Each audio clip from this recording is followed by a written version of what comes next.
lovely to meet you. I'm Sari Cohen with Awards Buzz. Nice to meet you too, Sari. So I read an article about how you first discovered Judy Blume, how you started with "Are You There, God? It's Me, Margaret," and how you and your friends used to pass around. Pass around the book. I I wish had I still had that book because the pages were falling out, paper clipped, all the things. that. I feel like that is the beauty of it. In reading that, I was like, I had a really similar experience at that age, and I know a lot of women across the country who did. Which makes it extra special that you're doing this. And I want to hear for you what it was that, remembering it, what made you first fall in love with this story. I, you know, I fell in love with the story because someone was willing to be honest with me and my peer group. We didn't, I don't remember any of us having sex at that young age or wanting to have sex at that time, but we were curious about our future.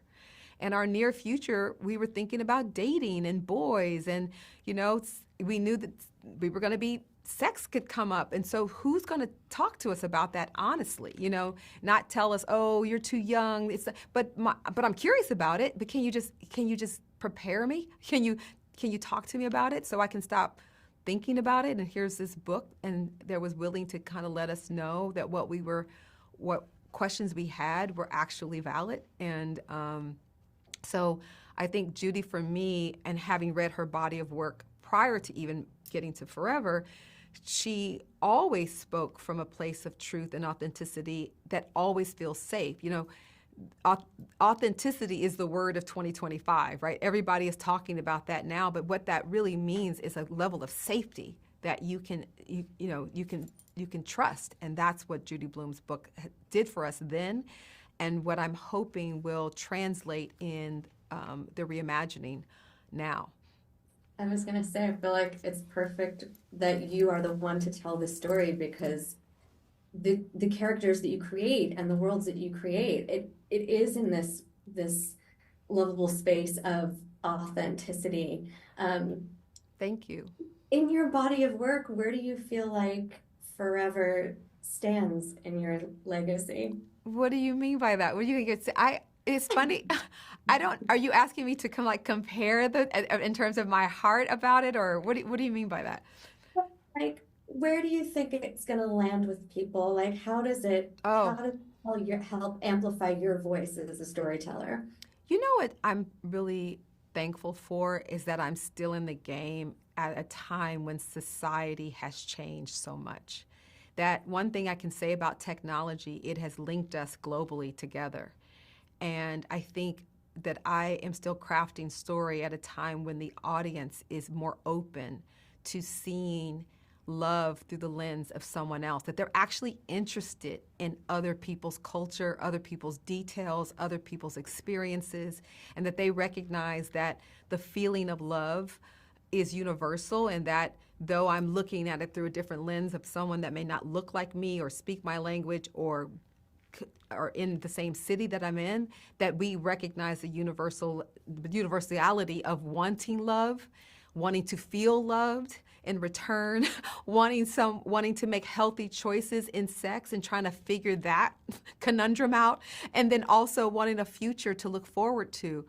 That is universal, and I'm so thankful that I have been trusted, I guess, like Judy, that I'm trusted that I would be a, I'm safe to explore these ideas, and that character-driven stories can be compelling and winning over more action-oriented or genre-oriented. They can be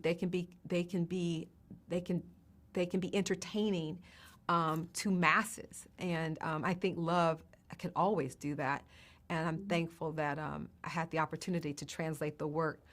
Um, and I think that even conversation between a book that was written 50 years ago and a series that's coming out, we're saying the same things differently. And I think that's what's beautiful about storytelling, is how it actually connects us and sees, and then we get to also learn a little bit more about each other, and hopefully move this needle of our humanity a little further to more love.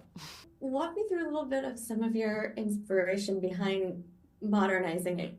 I think about a lot of my first loves, and one of my loves, if you know my body of work period, is how much I love Los Angeles. And we wanted to tell a love story, an epic and intimate love story within a love letter to Los Angeles.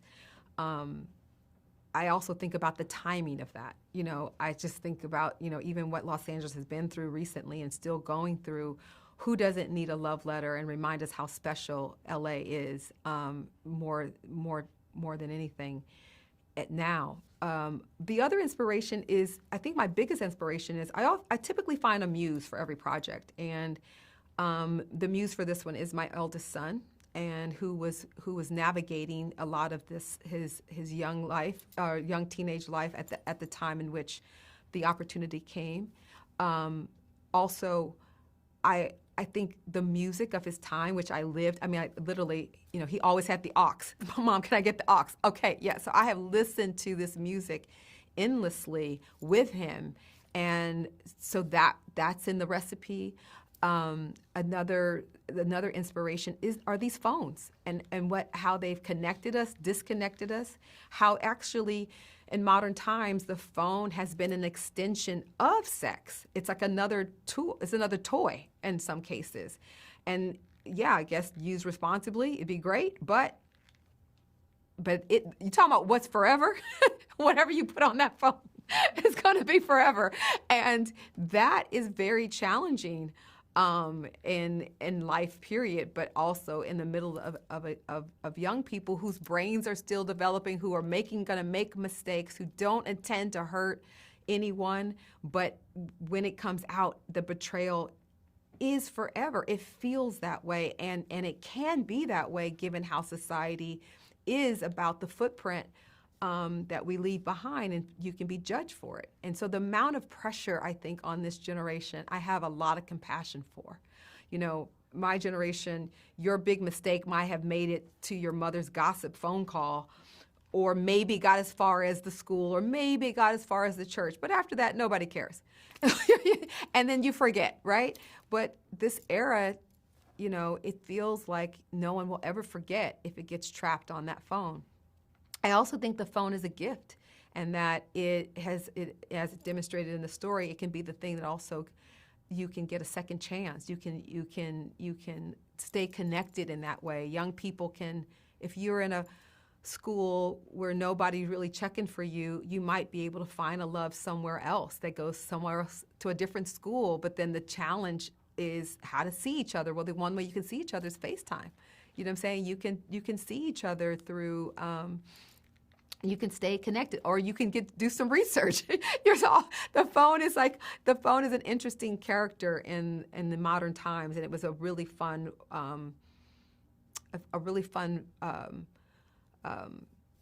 character to play with in the series.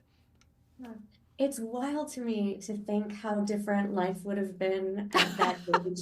Had we had social media, had we had FaceTime. It was really wild to see this story reimagined in a way that is just, it's so relatable. It's funny, in the party scene in the beginning, there was these moments where they're talking and then they don't talk, because I also try to find that awkwardness, because 1 minute you're kind of bantering and the next minute words won't come out of your mouth, and showing that it's okay, that I wanted to be able to show that even though you don't always land it right, it's still worth going to talk to the girl. Or in this case, also in modern times, and I find that this is interesting, a lot of times girls are having to let the boys know they're interested. But in my era, no, you waited, you gave the boys, gave them some goo eyes, but they needed to walk across the room and ask you to dance. And that's another thing, that people aren't dancing. It's just like, it was so interesting to revisit my past and think about the future, and how sometimes some of the exchange around who's going to approach who is very different, you know what I'm saying, in this modern era, and how to negotiate that. I find that was interesting. And as young women have learned to be more assertive about their life in general, sometimes the courtship is asking for that as well, or that's what's happening, as young men are becoming more. It's interesting because in the music you can hear their vulnerability, but this show gave me an opportunity to actually show male vulnerability in a way that I think is needed more now than ever. That now we're understanding the impact of where young men do not have a place to be vulnerable and what it's doing to them over time and into their young adulthood. So if now more than ever we need to honor space for male vulnerability and say it's okay to cry and you still be you still be desirable and you still be the man, you still be confident, but you can also be vulnerable. We need that. So I'm so thankful to get Justin on screen. And also this neurodivergency. Now we're using the word neurodivergent now, but in 2018 we were not. We were using ADHD. So there's a lot of progression we have that I think is important to track in the story, that we're getting some things right, but I think we still need to work on this making room for young people to find real connection in real life, IRL, as they say. It's sad to me when we were producing the show, Fairfax was such a place for young people to gather in during that era. And if you go on Fairfax now, a lot of the businesses are gone. It's like, where do kids get to go just to see each other? I used to go to the mall. Malls aren't hip anymore. Like, where are they? We need to make room for them. And so I hope Forever will reignite and inspire that idea about letting kids be out in the world, getting to know each other as friends and as romantic loves. 1,000%. I have to touch on, you put together such an incredible cast. Oh, Such a wonderful ensemble. And as I've spoken with some of them, they praise you. oh. I'm wondering what you learned from some of them, what you took away from this. How tremendously talented they are, and to get some of the words out of the way so they can just express the human condition through a look, a glance, a silence, the tears, the laughter, to use the whole instrument to tell a story that words sometimes don't even service. And so I've learned a lot about that. I think trusting that if we, on the craftsmanship of the stories to the writers, that finding great talent, they don't have to, I want to give a shout out to the writers, because in writing great scripts, it allows us to know what to get out of the way so that the actors don't have to lift. They can actually dig deeper into the nuance of the characters and give us more real humanity. And so I learned watching all of them work, and was a treat just to sit behind the monitor and see like master classes in the way that they wanted to express their characters. Well, and also I have to give a nod to bringing in Regina King. Yes. First episode. Yeah. Like, my goodness, what incredible talent, just all around. Yeah, and I think that's what iron sharpens iron. Support. What I love about this art form is it is a collaborative art form, and everybody's a storyteller. I get to lead that charge, or I get to lead that village, I guess.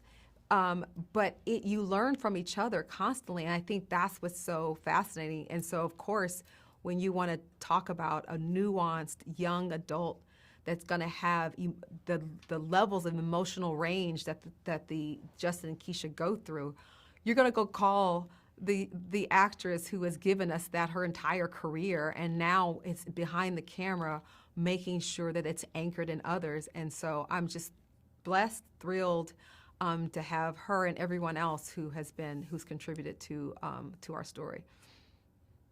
Mara, what an absolute pleasure it's been getting to spend time with you today. Thank you so much. Thank you for your care and your attention to it. Thank you so much.